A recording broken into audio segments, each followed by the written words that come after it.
Before the Shang dynasty fell, it stood at the height of its power.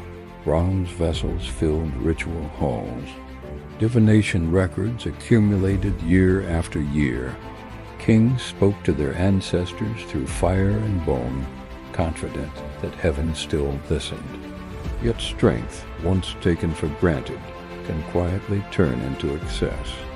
And excess left unchecked invites collapse. In the later generations of Shang rule, power became increasingly concentrated in the hands of the king.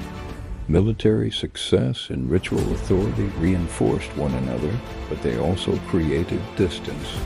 The ruler stood higher above the people than ever before. That distance mattered. The final Shang king is remembered as Di Shen, more commonly known in later tradition as King Zhou of Shang. He was not introduced as a weak ruler. Early accounts describe him as intelligent, physically strong, and capable in battle. At this moment in the story, it is important to understand who he was, a king who inherited immense power and believed it confirmed his right to rule without restraint. As time passed, tradition records that Di Shen ruled harshly and indulgently. He imposed heavy labor demands, pursued extravagant projects, and punished dissent severely. Later stories describe acts of cruelty and excess, though historians recognize that some details may have been shaped by the dynasty that replaced him. Even so, the core pattern remains consistent across accounts. Trust between ruler and people eroded. While Shang authority weakened from within, a rival power was rising to the west. This was the Zhou, a growing state led by a ruler named Ji Chang, later known as King Wu of Zhou. At this stage, King Wen was not an emperor. He was a regional leader under Shang authority, carefully observing the imbalance forming at the center. King Wen ruled differently. He reduced punishments, cultivated loyalty, and attracted capable advisors. His leadership style stood in quiet contrast to Shang excess. When King Wen died, his vision did not disappear.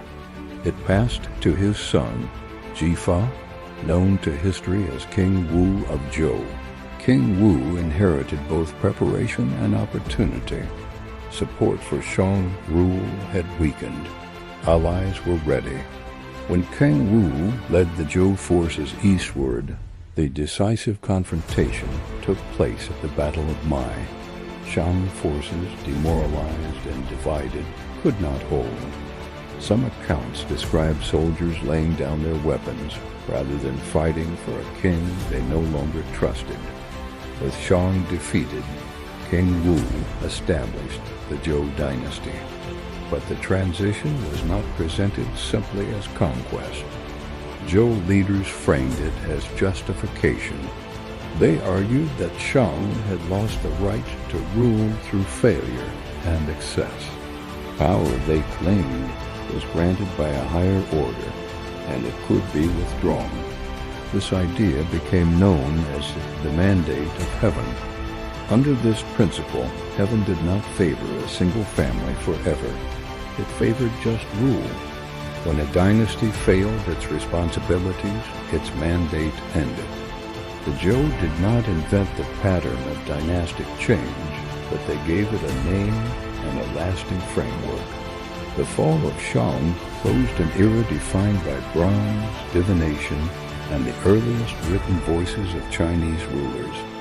A new age was beginning, one that would expand territory, formalize philosophy, and reshape how power explained itself. This is where the story pauses once more. The Zhou dynasty now stands in control, carrying both victory and responsibility. In the next chapter, we will see how a dynasty that claimed moral authority struggled to hold it, and how unity would eventually fracture into something far more dangerous: